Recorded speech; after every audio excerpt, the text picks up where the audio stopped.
আসসালামু আলাইকুম। আমি নাজমুল স্যার। আমি তো আপনাদের মাঝে আজ গণিত বিষয় নিয়ে কথা বলবো। গণিতের মূলত অঙ্ক বিষয় নিয়ে কথা বলবো। তো এটা খুবই শেখার দরকার, না শিখলে অনেক সমস্যা। সেটা ভিডিও শেষেই বুঝতে পারবা। তো এখানে দেখো বাংলা লেখা। আমি বাংলা থেকে শুরু করব, কারণ গণিত এই বাংলা এবং ইংরেজি একই বিষয় প্রায়। বাংলা, বাংলার অক্ষর 50টি। ইংরেজির লেটার 26টি। লেটার মানে অক্ষর, লেটার মানে অক্ষর। গণিতের অঙ্ক 10টি। এই অঙ্ক মানে অক্ষর বা লেটার, অক্ষর বা লেটার। সেটা কিসের?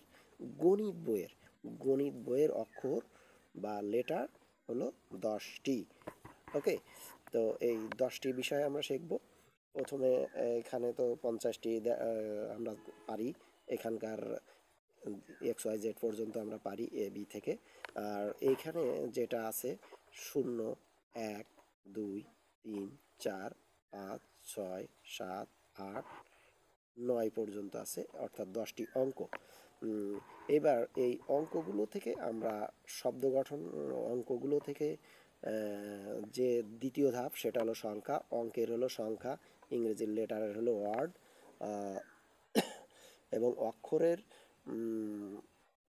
দ্বিতীয় ধাপ হলো শব্দ। অর্থাৎ অক্ষর থেকে শব্দ তৈরি হয়, লেটার থেকে ওয়ার্ড তৈরি হয়, অঙ্ক থেকে সংখ্যা তৈরি হয়। তো আমরা সেটা দেখব। এখানে আমি, কয়েকটা অক্ষর মিলায়ে আমি লেখা। এখানে গুড, এখানে কয়েকটা অক্ষর মিলায়ে গুড লেখা। এখানে 3 অঙ্ক বিশিষ্ট সংখ্যা 135। 135 এটা 3 অঙ্ক বিশিষ্ট সংখ্যা। ওকে।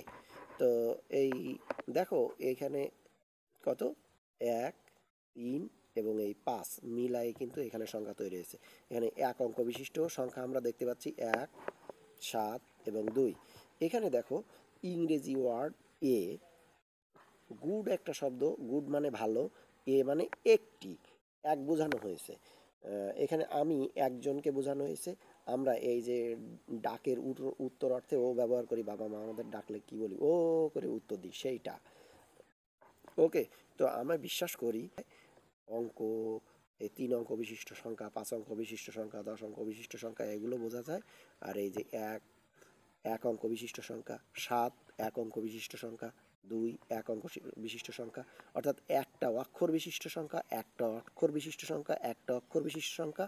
আর এখানে কি 135টা হলো তিনটা, একটা দুইটা তিনটা অক্ষর বিশিষ্ট সংখ্যা। আমি বিশ্বাস করি তোমরা এটা বুঝতে পেরেছো। তাহলে এতদিন যেটা বলেছো অঙ্কের স্যার আসতেছে, আসলে অঙ্কের স্যার না, উনি গণিতের স্যার। বই বের করো মানে কি? আসলে অঙ্ক বই বের হয় না। আমরা কিসের বই বের করি সাধারণত? গণিত বই বের করি। আমাদের ক্লাসের বইয়ের উপরে লেখা রয়েছে, দেখতে পাবা তোমরা, গণিত। অর্থাৎ গণিত বই বের করি। স্যার কি অঙ্ক করান? না, অঙ্ক করান না। স্যার কি করান? স্যার যেটা করান সেটাও আমি একটু লিখে রাখছি এখানে। এই দেখো, আহ, এই 3 একটা সংখ্যা, 5 একটা সংখ্যা, 2 একটা সংখ্যা, কিন্তু এর মাঝে এই যে চিহ্নগুলো ব্যবহার করা হয়েছে, হ্যাঁ, এই চিহ্নগুলো দ্বারা কি একটা সমস্যায় ফেলে দিয়েছে আমাদের। কিসে ফেলেছে? একটা সমস্যায় ফেলেছে। আর এর একটা সমাধান কি? তাহলে 3 এ 5 15, 2 করতে 2। আর দেখেছো, এই সমস্যা থেকে এই সমাধান করতে আমাদের বেশ সময় লেগেছে। তাহলে কি এই অঙ্কগুলো দ্বারা কি হয়েছে? আহ, এখানে যদি দেখি, এই অঙ্কগুলো দ্বারা এই সংখ্যা তৈরি হয়েছে। আর সংখ্যা থেকে কি হয়েছে? এই সংখ্যার সাথে কিছু চিহ্ন ব্যবহার করা হয়েছে, যে চিহ্নের ফলে সমস্যা তৈরি হয়েছে। সেই সমস্যার আমরা সমাধান করি। তাহলে গণিত বইয়ের যে অঙ্ক অঙ্ক করি আমরা, এটা তো অঙ্ক না, এগুলো কি? সমস্যা। আসলে ওই যে সমস্যাগুলো তৈরি করা হয়েছে ওইগুলো সবই সমস্যা। এখানে কিন্তু অঙ্ক এক কাকেও বলা যাবে না, কারণ এটা সমস্যা তৈরি হয়েছে, ওর আমরা একটা সমাধান দিই। ঠিক আছে? আর গণিতের তাহলে কি? সমস্যা, সমস্যা এবং সমাধান, এইটা করে থাকি আমরা। আর আমরা কি বলি? আমরা অঙ্ক পারিনি, অঙ্ক পারিনি, অঙ্কে কম পাই। আসলে তো অঙ্ক পারিনি, অঙ্কে কম পাই। কে 0 থেকে 9 পর্যন্ত কে পারে না লিখতে? কে বলতে পারে না? কে চেনে না? প্রত্যেকেই আমরা চিনি। সুতরাং এটা আর বলা যাবে না, এটা খুবই বড় ভুল। আর এই ভুল থেকে তোমরা বেরোবা, এবং তোমাদের যারা বলে অঙ্ক করায়, অঙ্ক বই বের করো, এগুলো কিন্তু আসলে ঠিক না। তো আজকের অঙ্কের ক্লাস কেমন লাগলো? আসলে এটা ছোট অনেক ক্লাস, এটা তোমাদের আসলে এখনকার ক্লাস না। এটা ক্লাস ওয়ানের ক্লাস, কিন্তু এখন এসে তোমাদের বোঝানো লাগতেছে আসলে অঙ্ক জিনিসটা কি।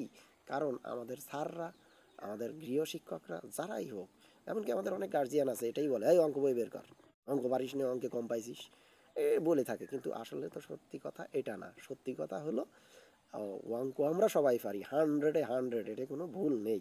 যাদের মাথা খারাপ না তারা অঙ্ক পারে, অঙ্ক চেনে।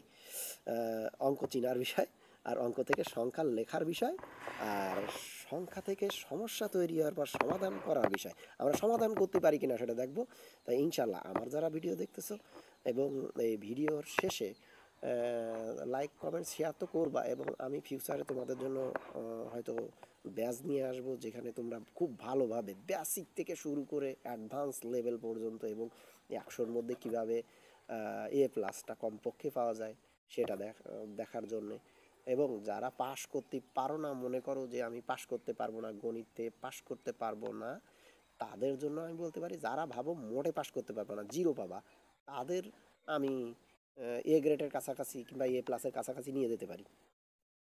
এমনকি A+ পাওয়াতেও পারি যদি তোমরা ধৈর্যশালী হও এবং আমার কথা মেনে চলো। আর যারা A+ পাওয়ার আশায় পড়তেছো তাদের তো A+ হবে ইনশাল্লাহ। তো সবাই ভালো থাকো, আল্লাহ হাফেজ।